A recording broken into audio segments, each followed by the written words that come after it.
comment construire sa campagne, quatrième étape. Donc voilà, vous regardez les autres vidéos, sinon vous ne comprendrez rien. Je vous invite à regarder ça, c'est pour le jeu de rôle. Donc moi je joue à Agon et Royaume Crépusculaire avec un groupe de joueurs depuis très longtemps.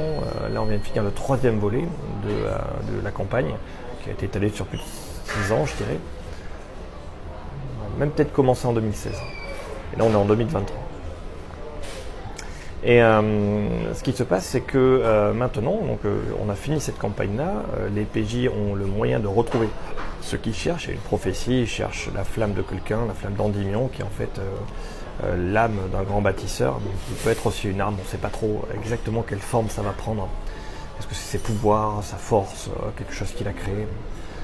On se doute que c'est son âme, parce que les joueurs sont partis sur cette piste-là, donc on va garder cette piste-là.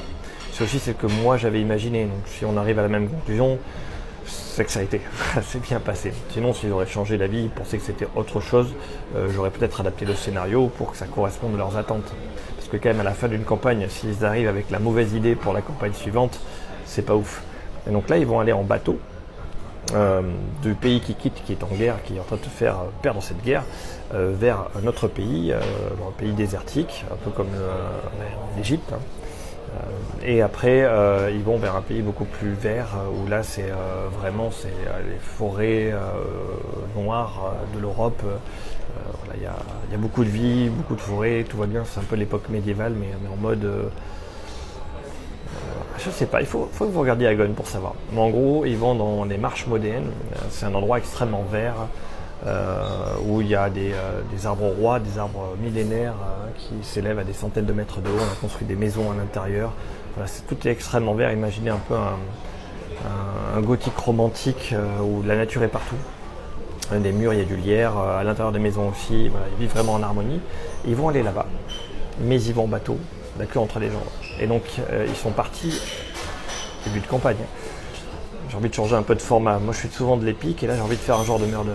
Ils sont partis avec des notables qui se sont échappés avec eux, qui sont grièvement blessés, plus ou moins blessés. Et donc, entre le moment où ils vont arriver pour recommencer la quête et le moment où ils font le trajet, on va pas faire un avance rapide sur le trajet. On va essayer de leur faire jouer des scènes clés pour avoir une ambiance un peu pirate, un peu lancinante, avec je sais pas, le plaisir de se perdre dans les embruns de la mer, la peur de la mer, ce que ça peut représenter cette immensité-là. Et donc on va faire un genre de murder. Genre il va y avoir un mort sur le bateau, ils vont arriver sur une île, et là ça va être l'hécatombe. Et il y a un traître. C'est pour lancer le scénario.